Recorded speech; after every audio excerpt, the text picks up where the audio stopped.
It's too bad they don't have a topic or a category on here called crime and logic and trolling. What if it was comma separated? Crime, logic, and trolling. Welcome to Nuke Hoax, Venti, Cinco. I really should have made this a photo. That's what I'm going to do. And I'm going to show you guys the new approach. It's really simple, actually, I think. We're going to test it out. It felt earlier than it is, but it's noon, so at that point, people of the internet need to be ready. What's it called? Docket, I guess. We'll just do docket 1. And this is literally subject to change in live time. Right here. But when you put it on the screen, then it looks leet. Docket 1. Botnet. Oh, what the heck? You may notice the complete lack of the word botnet anywhere on this list. So that's more completely unrelated. How do I put the Band Prowler on top? Band Prowler should be on top of like everything. But when other things are white too, then you get complications. What if I go like this? That's not a good way to do that, you guys. Like, only to put on screen. The system is good, I think. But the position of that image right now is just really not having much luck. Let's move the Band Prowler part. That's good enough. It's not really ideal. It's in a weird spot, for sure. But you can see I've made... And you know what else I realized, too, in terms of doing this better next time? Is don't number the bullet points. I numbered them like 1, the state of the FBI, and then like down through 6. And then you can see where that breaks down at like 3 and 4. Look at 3 and 4, those should be swapped. Pero, it's okay.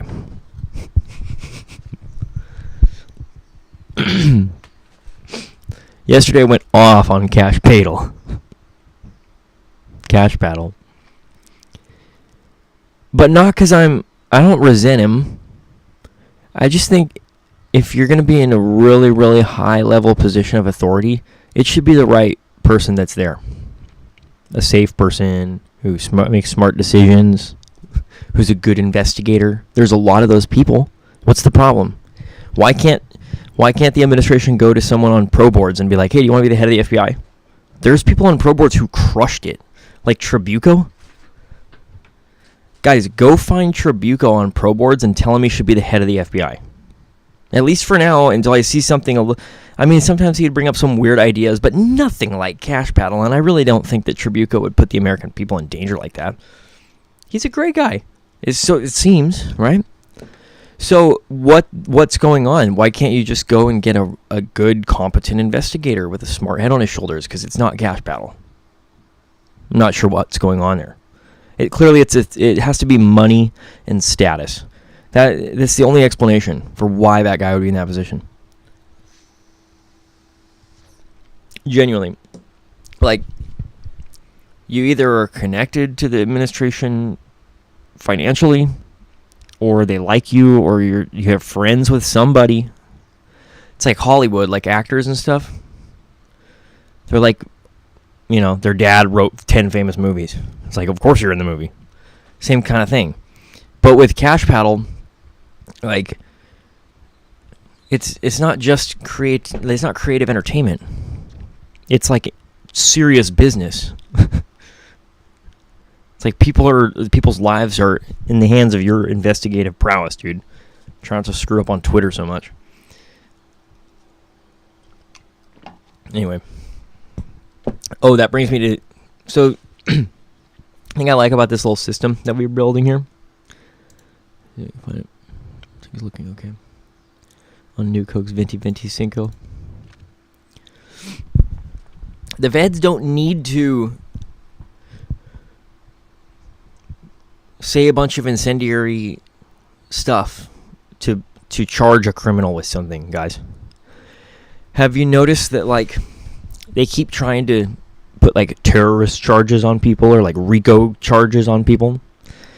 And then those cases either fail or those particular charges are dropped, or at best there's, like, a huge argument by people online, and it just causes more confusion and problems. Good luck with jury selection when everyone's been arguing with their nephew about it on Facebook for the last 3 weeks. See how that's a problem? So instead, when someone like Fumato Capturado goes and commits a homicide, you don't have to charge him with terrorism. You could just charge him with the homicide, and it's bad enough. Is anyone surprised under Cash Paddle?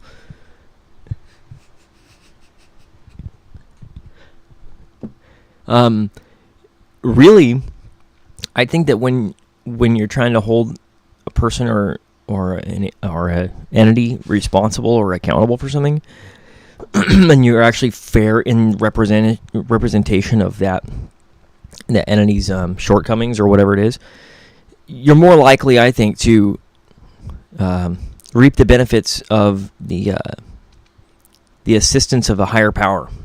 If your cause is just and noble, you might find that some interesting things are going to happen to help you along the way of that cause. I can't say for sure, but that's what I think would happen. So if you're trying to charge someone with ridiculous charges that they didn't do, it's actually worse for your position than to just go, give him first-degree murder. Because he obviously did it, right? He totally obviously did that. Is he a terrorist? I don't know. That makes more confusion. Now we have to go argue with our nephew, and then good luck with the jury selection, you know? Same concept. Oh, no, we have to move the... How many times have they had to do this because of their behavior in the media? It happened in Idaho because everybody was freaking out so much and they made such a fuss. They had to move the trial. They keep having to do that. And they're like, oh, what happened?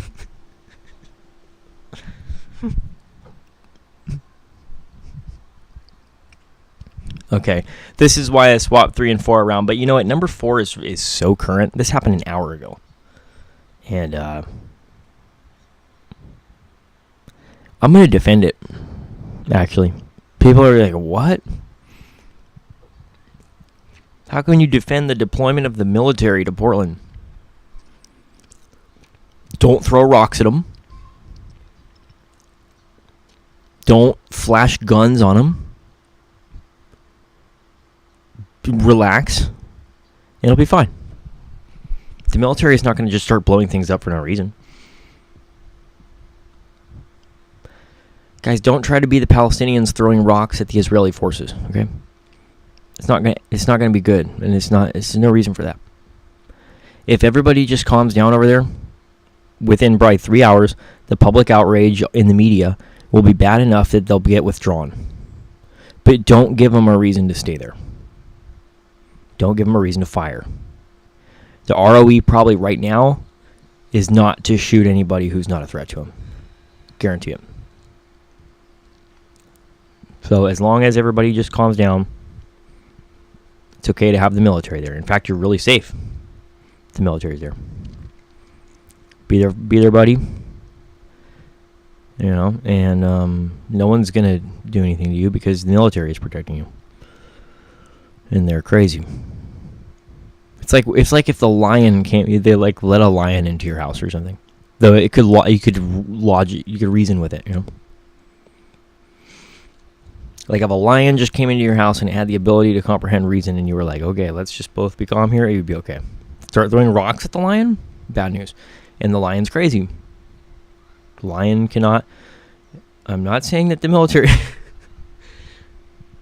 They're lunatics, guys. Just don't throw rocks at them. All right. Forgot I had transposed a couple items of the docket today in freeform, which is one of the things that I expected would happen, especially when you put numbers on stuff unnecessarily. Point 1, point 2 and 3. Should just done bullet points or hyphens. Capturado Robinson, we talked about a lot yesterday, and whether or not he would have gotten away with murder.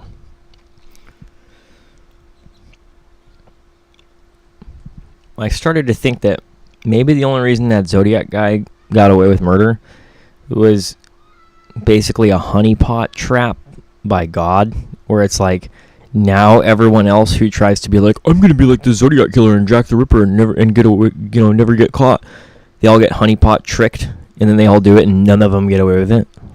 You know, it's very possible. But that depends on if you believe in spiritual mechanisms of the world. And no, he wouldn't have gotten away with it. But another thing I forgot to mention on that stream, where we did points 1 through 9 of all the different things Capturado Robinson did wrong, is that he jumped off of a building at one point. Forgot to say that. He, like, right after the shooting, he climbs over the edge of this building and just drops like fucking 18, no, I don't know if it's 18, but it's pretty high. Maybe 12 to 15 feet from the ground. And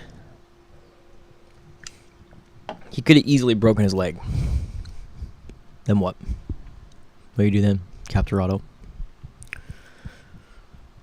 So everything from start to finish there was not done right. Ever heard of a rope ladder? Ever heard of a rope that you can slide down? Fucking idiot. You get like a carabiner clip and a rope. Okay, no more jump. And gloves, of course, you know. Which would have helped him with the whole sniper rifle thing, too, but he didn't do that either. Oh, hey, what's up, Ned? I think Ned was a moderator here, too. Boop. There we go. And, yeah, I mean, it's so easy, guys. If you want to... If you're trying... Okay, you know the crime... Why didn't he go down the stairs? Anyway, you're on top of a building, okay? You don't jump off of the building and put yourself at the risk of breaking a leg and becoming disabled 100 yards away from where you just committed the world's most famous murder of the year or whatever. I mean, this thing blew up. It's huge. Of course, there's footage from every angle, you know, of him making his escape or whatever the heck. It's like, dude, get a rope, get a carabiner. You don't even really need the carabiner. You really only just need the rope. So get a rope, and then you find something that you can anchor it to, which hopefully you would have done in advance. Tie it on really tight several times. Use whatever kind of knots. Use a diamond knot, you know, so that it stays forever. Goes, oh, it's the signature diamond knot. Oh my god! Everyone on pro boards will freak out if you use a diamond knot. And then you just get your big, heavy gardening gloves and slide down the rope. This guy could buy a Mauser 98, but not a rope. And then, it's a conspiracy. It's the CIA. He jumped off a building. You think the CIA would do that? Imagine the CIA can plan better than that, guys. All right. This is funny. It seems like it's just tacked on, but it really isn't, I guess. Yesterday, I was watching Eric Hunley, and he had the FBI agent, or an FBI agent, who was a profiler on the Unabomber case. And the guy was talking about Zodiac a little bit. And it's funny because at one point the FBI agent's like, well, he started telling some Zodiac information. He's like, okay, I don't want to get too far into it because I don't want to hijack your show. It's like, dude, you know how many people on the internet do like 5 hours about just that case all the time? I don't think he recognized the community that there is, like, really centered around the Zodiac killer online for some reason. The only thing I want to respond to with that guy is that Zodiac's codes are not, like, really that impressive. He made it sound a lot more impressive. He's like, oh, this is codes. It's like all you needed was some graph paper and, like, 5 sheets of paper for the scratch. You could build a very, very complicated substitution cipher that nobody's going to crack. And then Tom Voigt finally showed up. In, I guess it was me and Ned's interview. Me and Ned's show that we did together. Ned and me's. Ned and I's. Yo soy un prowler. We did a show on Sherry Joe Bates and Zodiac and, oh no. Oh no. Stand by. Did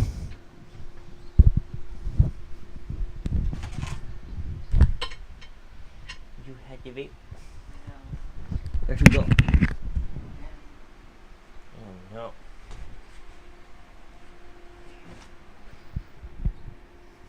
Oh no.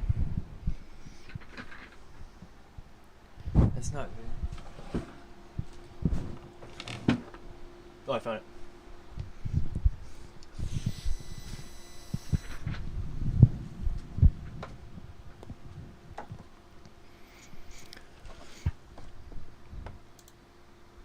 What are you looking at?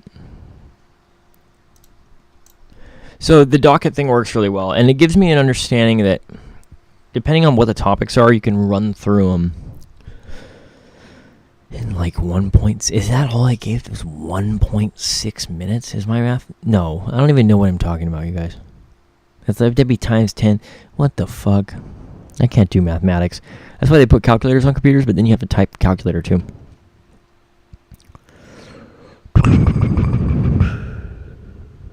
Oh, anyway, some updates for you too. The book depository is hard at work right now. And it's just a slightly different record than the last one I did.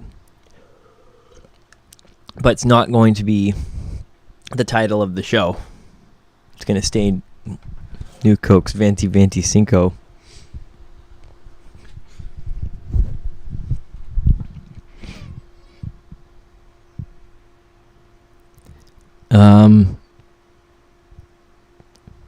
I don't know what's going on up there with some of these guys that were mentioned from points 1, 2. We talked a lot about the feds there. But I just don't think it's being done right. Not politically, but just like just the way that they're being. It's like just calm down and then everything. And don't have dumb people do everything. That's what they're doing right now. They have a lot of dumb people that are just like...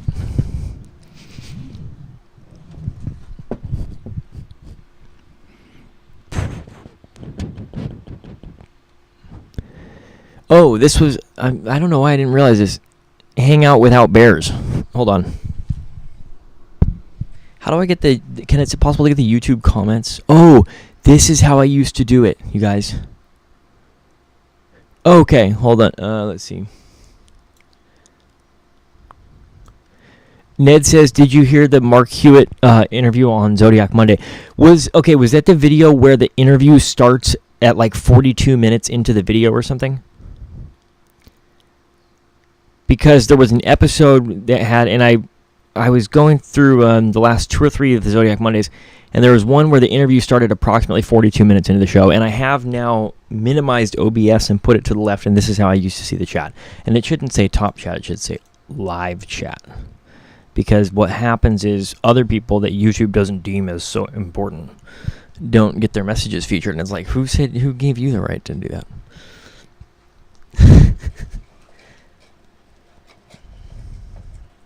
I think that's the episode Ned's talking about, though. Yes, that's the interview. Yeah, I can't remember if I listened to like your sections, and I can't remember if I heard anything the other guy said now. It's very possible I just heard your bit.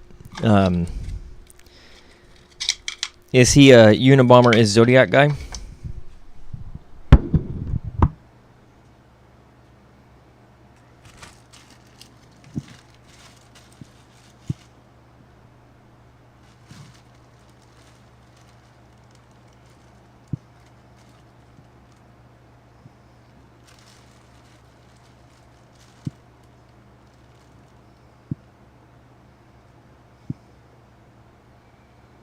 Because the problem with Unabomber is Zodiac is we have a kind of a decent idea Yes, the book exposed. Okay, the problem with that is we have a decent understanding of what Zodiac looked like, and we know what Ted Kaczynski looked like. And those two things don't reconcile at all. Like, Zodiac was a larger, heavier set man. I mean, you know the description, you know the drill. So this is only for the viewers, Ned. I'm not trying to, correct any particular person's opinion, like Zodiac. But for the viewers, like you guys, we know what Zodiac. Mostly, we understand mostly what he looked like.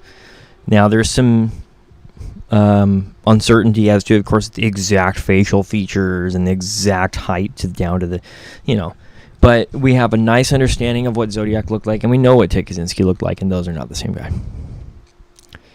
To get into all the profiles, and Kaczynski's codes were different. There was a different methodology. They're much more advanced, much more mathematical. This is only for the viewers. I know I'm relatively certain that Ned has a well-formulated opinion on for internally and with himself on the Unabomber connection, but for the viewers who are seeing this and for the third party, there's a lot of stuff we could get into on the profile, the behavior, and the methods of making codes and but I just don't think that those are the same offender, and I think that let's be careful about like tunnel visioning in on somebody, being like it's D'Angelo, because that's not fair to. Then you don't hold criminals accountable for what they actually do, because you just blame everything on Joe D'Angelo. Tony Reed. And I know that guy, like Ned is one of the most objective thinkers I know in this community. So I'm certain that he knows very well that concept. But all these people that are coming into the Zodiac world or the different true crime worlds, like, be careful about those guys who will like link it to other known criminals and then just swear everything is that guy. It's like, that's not the way. Letting other murderers get away with it. Memento for policing.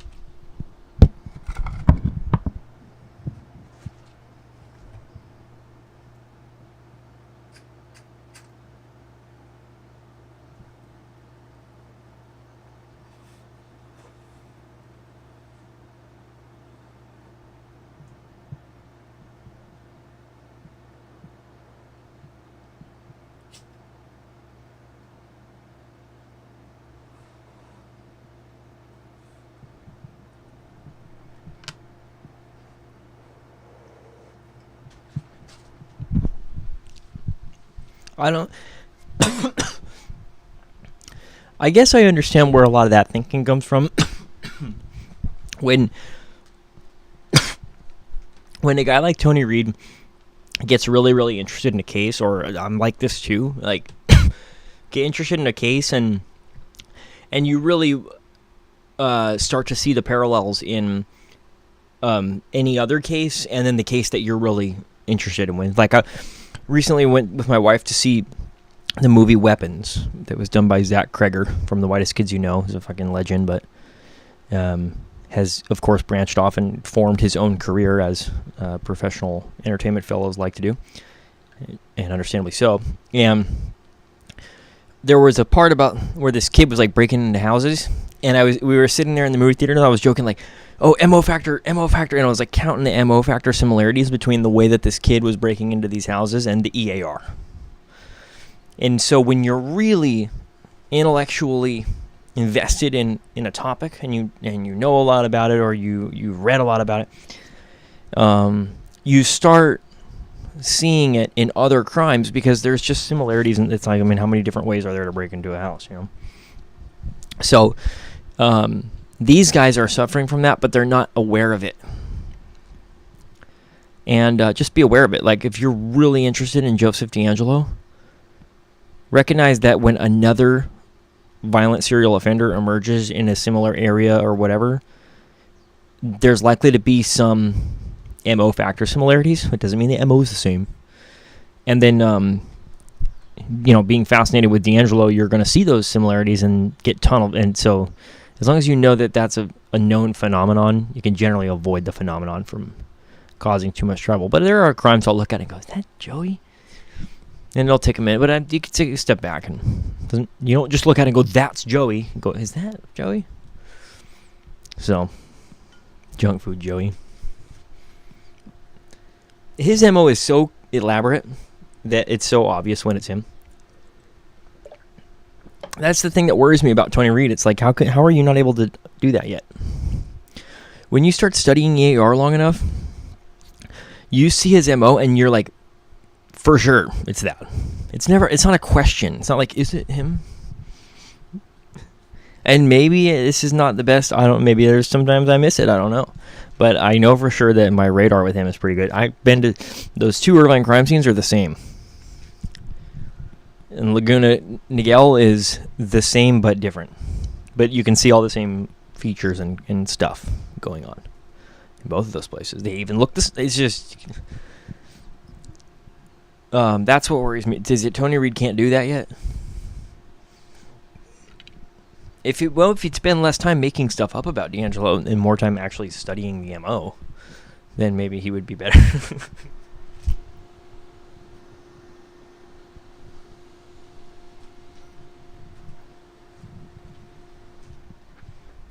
Guys, I wouldn't clown on Tony Reed this hard if he wasn't trying to be like sneaky about it. He's so sneaky. I can't allow that to go on unmentioned. Like, if you're gonna, he's like a prowler in the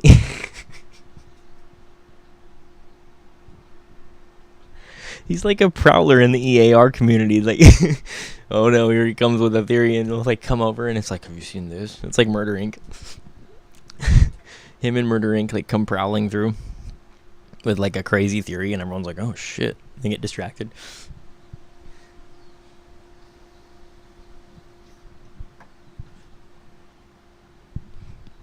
He just has to stop. He spends so much time making stuff up about Joe D'Angelo that he misses it when it really is there. Or misses it when it's, we've been into it. We've talked about the serology factors incident. That's what it's going to be known as. Tony Reed, you understand you've created an incident now with a name. The serology factors incident, where we were on Facebook, and he tried to go back and see Tony Reed says some sneaky things online. Basically, he mixed in some true information and he mixed in some bullshit information and then tried to pass it off as relevant and connected to me publicly and on a comment on Facebook. And I refer to this as the serology factors incident. And ever since then, it's been some weird stuff going on with Tony Reed. It was in reference to an attack in 1979 in Sacramento.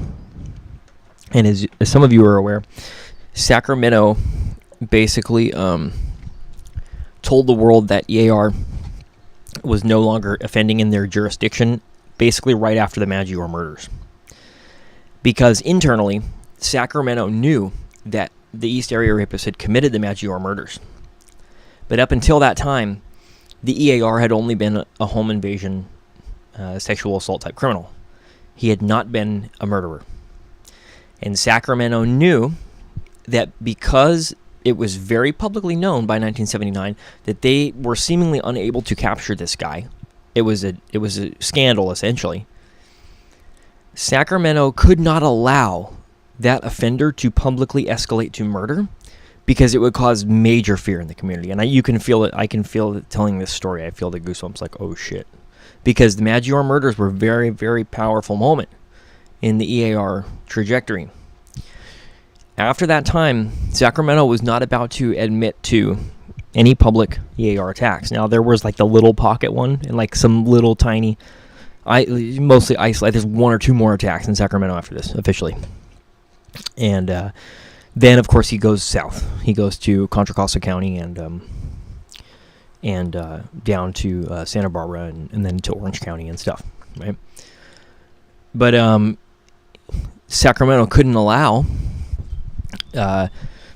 the up till the present time uncapturable EAR to become a murderer, because now everyone will be terrified. So then what happened is in 1979 a sexual assault occurred, a home invasion sexual assault occurred in Sacramento. The victim of this attack claims that it was a textbook EAR offense. Of course, with the ransacking, the shoelaces, the clenched teeth, the ski mask, all the same things. It's exact textbook, right? Well, Sacramento basically refused to acknowledge this as an EAR crime and withheld the medical records from the assault. A lot of the information in this attack is not available. We can't see the medical records or the location of the house, as far as I know. And of course, location of the house, for me, if I look at this location where this attack is, I can tell you, Sacramento, or Tony Reed, or any of these people, I'm confident in my ability to, based on the geographical map of that house and where it is, I'm confident in my ability to identify that yes or no as an EAR crime. And that I'm saying that openly for Sacramento, anyone listening, anyone out there, that if you show me where that residence is on satellite imagery, I can confidently gauge for you if this is an EAR crime. And that's, of course, how a lot of the crimes were linked. Guys, there's only DNA from these crimes from Contra Costa County in 3 places, and then in the ONS murders in the South. There is no DNA from the Sacramento EAR activity. All of those crimes are linked by modus operandi, because his modus operandi is so identifiable. I don't need medical records from the 19th. I mean, of course, it helps, if we can look at offender DNA and stuff from this crime, which I'm sure exists, right? That would help, but I don't need that information to confidently say whether this is an EAR crime or not. And Tony Reed did something where he was pushing that it was an EAR crime, says it is D'Angelo. He's not saying what I'm saying. I'm saying I can tell you if there's more information released, if this is or isn't D'Angelo. I don't know for sure. I wasn't there. But based upon certain information, I can make that identification, I believe. And Tony Reed was saying something completely different. Tony Reed was saying it's D'Angelo. The Sacramento sheriff knew about his rare serology factors. The medical records won't be released. I said, well, how do you know that the serology factors happen or were relevant in this case? And he doesn't. So what is he basing that from? I know he's not basing it off geography, because I don't know how well he's familiar with EAR attack geography. But because he didn't go that route and he went the DNA route, that makes me think we have different specialties as far as researching D'Angelo and his crimes. And so Tony Reed tried to just mix in this serology stuff to into his argument. And it was like, wait a minute, what are you doing? Look how much time he wasted doing that. Why doesn't he just do what I did and say, show me the map? It's so obvious, guys. It's always the same on the map. It's literally always the same on the map. It's like almost more accurate than the DNA. Like, show me the map. I mean, that's not true, of course, because the DNA is what solves it down to 1 in 17 septillion percent, or 1 in 17 septillion match for a person. But it's like, all you need is the map, Tony. It's so easy. You don't have to make a bunch of stuff up first.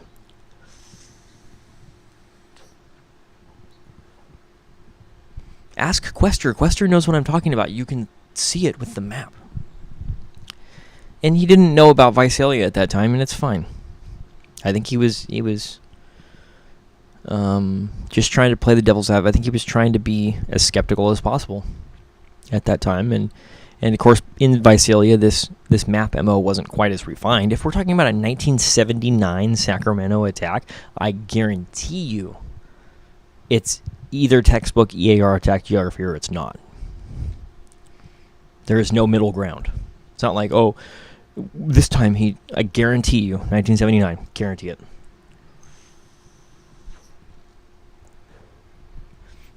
Dude, EAR was obsessed with his MO.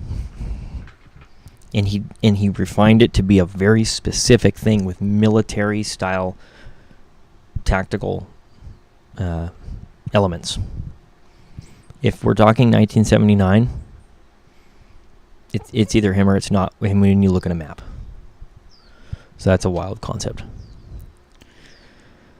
But this is why these guys at Crompton and Poole and stuff had such success at linking, like Shelby and Crompton and these guys that wrote the books, Sudden Terror and Hunting a Psychopath and Poole down in Orange County. Like, these guys, they did an excellent job linking those attacks all together because they understood what they were looking at every time. They didn't need to make things up on Facebook. Like 12/26/75. Guys, now it sounds harsh. But just do it. If you just do it one time, it's like now you have to come back from that. And you can. It's so easy to come back from that, Tony Reed. All you have to do is be like, okay, this serology factors thing, I was trying to be sneaky. I retract those comments, and I will base my opinion off of the evidence that's released to us. If he does something like that, it's like, dude, Tony Reed's gangster for that. It's so easy to come back from that. It's like Jaron and Flat Earth. How much cooler he is for admitting Flat Earth that he was wrong than he ever was for his belief. So, because it's so rare now, everyone's like, yeah, but have you seen that? But if you turn it upside down, if you turn this map upside down, it makes the bus bomb diagram. It's like, you ever seen that movie Pi? Old black and white. That's you in the bus bomb letter. Okay? Keep you away from the drills. Don't hang out near power drills because you're that guy from that movie Pi. And the bus bomb letter is not a map upside down.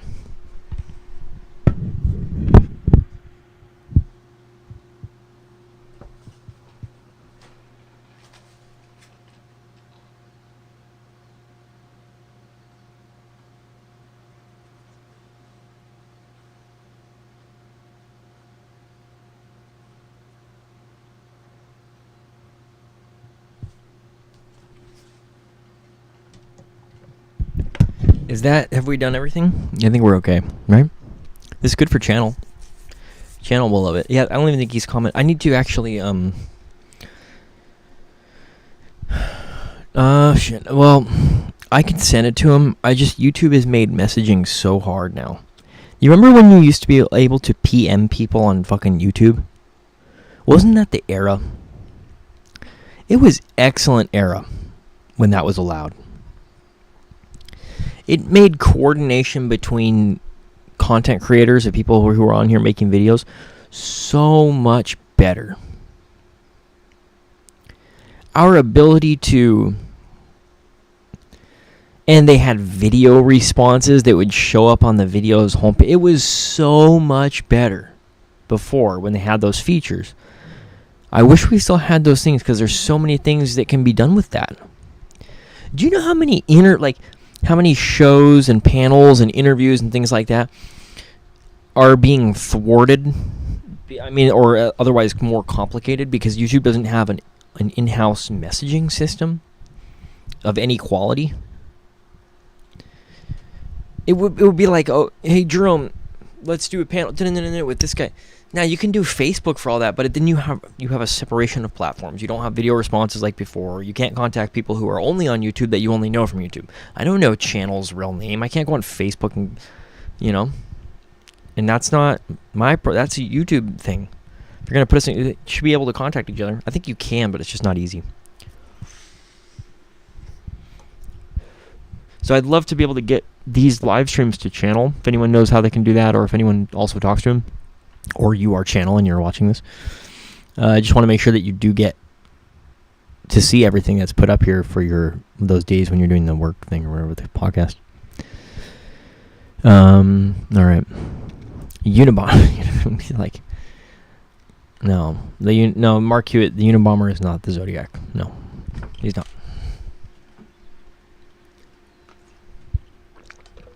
If that's the route that you want to go, in my opinion, you're essentially playing a fan fiction. It's not the same guy, and I think that you'll waste time looking at that route. But that's just, maybe I'm wrong. Maybe it's the Zodiac.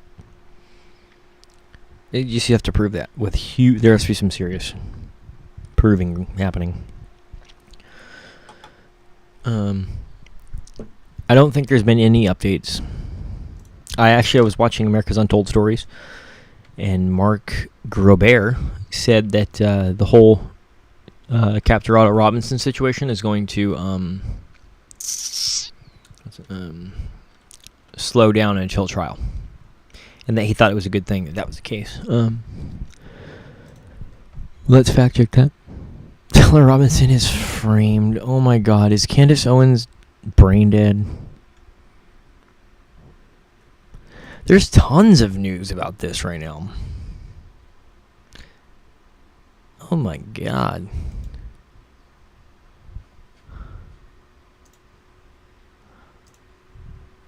Let's see. Candace Owens is so dumb. Can we just hold murderers accountable without constantly saying it's the Men in Black and the CIA? It's like, you guys, the CIA does enough real murders. Let's focus on those ones. At least for them. I mean, I'm going to be researching the whole situation with Kirk assassination, as you guys know, that's been covered here. I'm going to follow it. But it's not the CIA or whatever the heck she thinks it is. The CIA is their top shooter, who looks like Tyler Robinson. They got their shooter guy, right, or their sniper, and they, for whatever reason, don't pick the best one. Let's give them. Oh my gosh, where do you even begin with a theory like this? All right, the CIA would probably pick one of their really top guys if they're going to do a sniper rifle assassination. Or the deep state. Let's call them the deep state, because maybe it's not CIA. All right, so the deep state is going to pick one of their really good snipers to do this assassination. And they would probably put him at least 500 yards out. But let's say they would give him a high caliber round. I mean, 30-06 is good from like 500 yards. But let's say that in this case they chose 200 for some dumb reason. At like a partially obscured target. Stupid. And then their top shooter does this thing. He's making his escape from the crime scene. Instead of going down the stairs, or instead of using a rope, he jumps off the building and puts himself at great bodily risk of injury. It is only by essentially dumb luck that this guy isn't hurt worse than he was, which we know his ankle got jacked a little bit. But he could have broken his leg. I had an uncle, who fell off of a 12-foot ladder. It snapped his leg in half, and the bone went through his leg. So we're talking, like, this is a high drop here, guys. Tyler Robinson's done. You think that the CIA does shit like that? Or the deep state? Deep state knows how to repel. Deep state knows how to use a staircase. So that they don't put their operatives in great... And then what happens? He's compromised at the base of the tower, right? Now they know his real identity, whoever the shooter is, guy, because his leg is snapped. They're like, hey, what's your name or whatever? And he's like, Joey, Junk Food Joey. And they're like, let's pull his record. Oh, he worked as a diplomatic. He's a sniper from the Marine Corps. And then, boom, his whole situation comes unraveled. It's not how the deep state does assassinations, guys. Oh, they wouldn't give his real identity. We have investigated his genealogy. They would know his real identity, whether he liked it or not. Ask the EAR how that worked out for him. They know who the sniper's cousins are now. And they go to them and they're like, oh, he worked in the military and then he got pulled out for secret operations. And they're like, oh, shit, it's the deep state. That's not how the deep state, guys, is. Come on. So, Ganisoans, you have to play these things out logically. You have to look at all the circumstances and go, okay, would the deep state jump off of a building?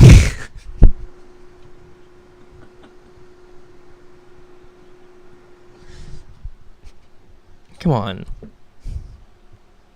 It's little clues like that. It's little clues like the range at which the rifle was fired. It's little clues at, like, the sniper didn't wear gloves that just reveal to you that this is nothing elaborate. And it's right in your face. But you have to know how to process that information.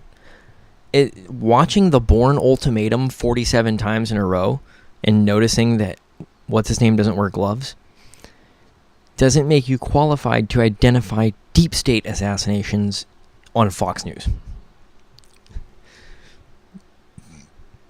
Deep state jumps off a building. Oh, I saw that on The Matrix once.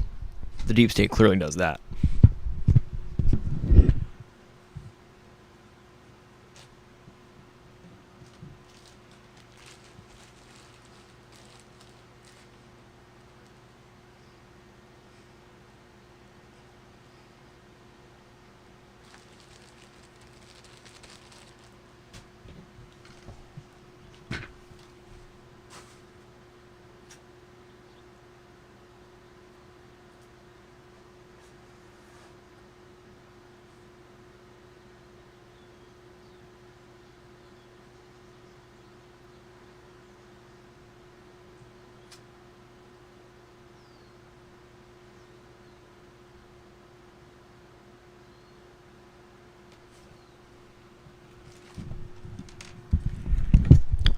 I really like the way that if you come over to Nuke Hoax, Venti, Cinco, when it's just me rambling, there's a much snarkier and snappier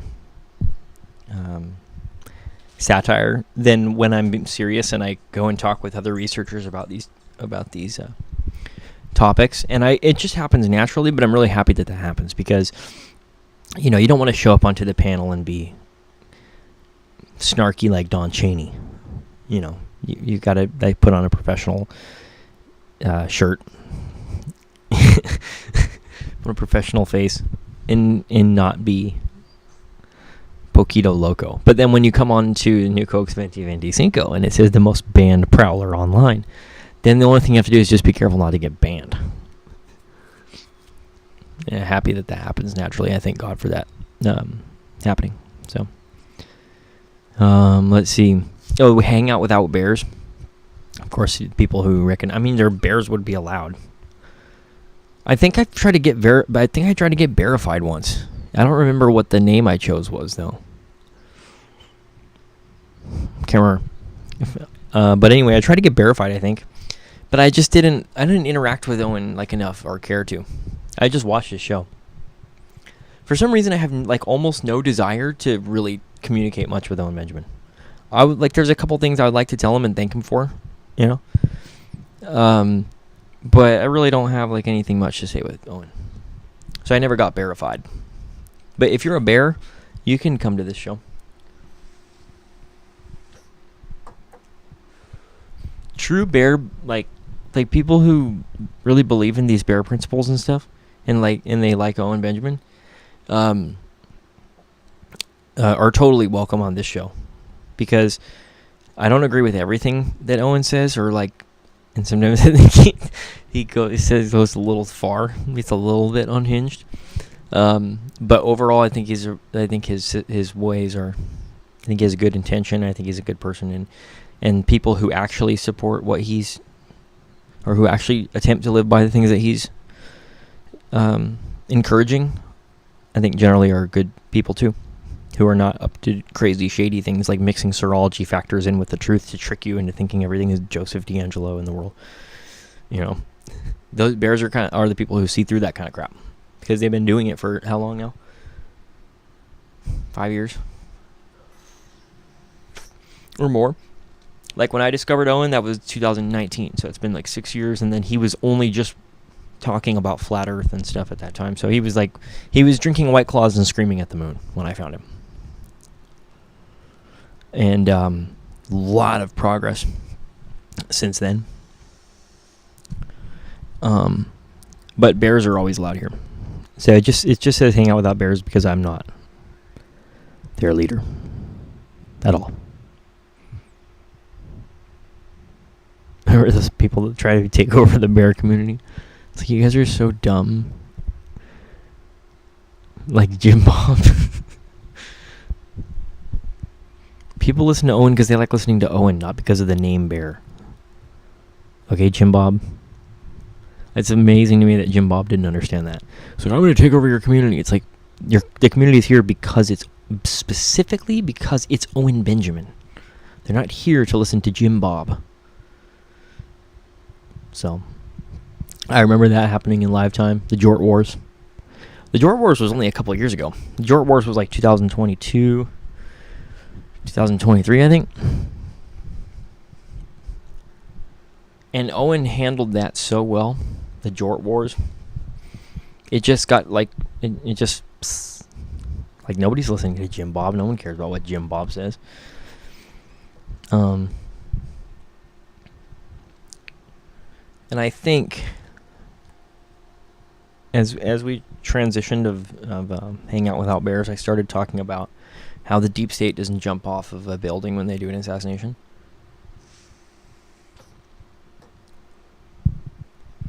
And I think that comes from a larger issue of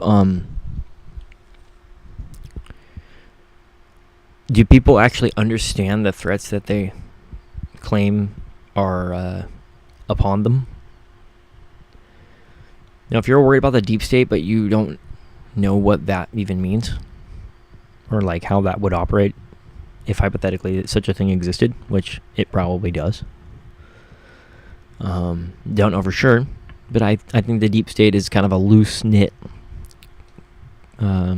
series of cells with their own intentions and their own financing and their own connections and their own protections and their own securities and layers and things. I don't think they all work together. I don't think it's all one big Zionist conspiracy to lie to you about the shape of Antarctica. It's probably not that. That's not as realistic as just little groups, a little maybe of varying size and strength. But if you don't actually think these things through, you're like, oh, but what if the deep state snipes me and then backflips down the wall? You're putting yourself in greater danger than actually studying. It's like look at, okay, for Tony Reed, right? What if every unsolved murder was Joseph DeAngelo and now we have Joseph DeAngelo in custody? Then there's nothing to worry about, right? I mean, there is nothing to, quote, worry about, but like, there is no need to defend yourself against or to shield yourself from dangerous things in the world if the Irons is in jail and the Irons did, quote, everything. So then that puts him, it's an unrealistic position.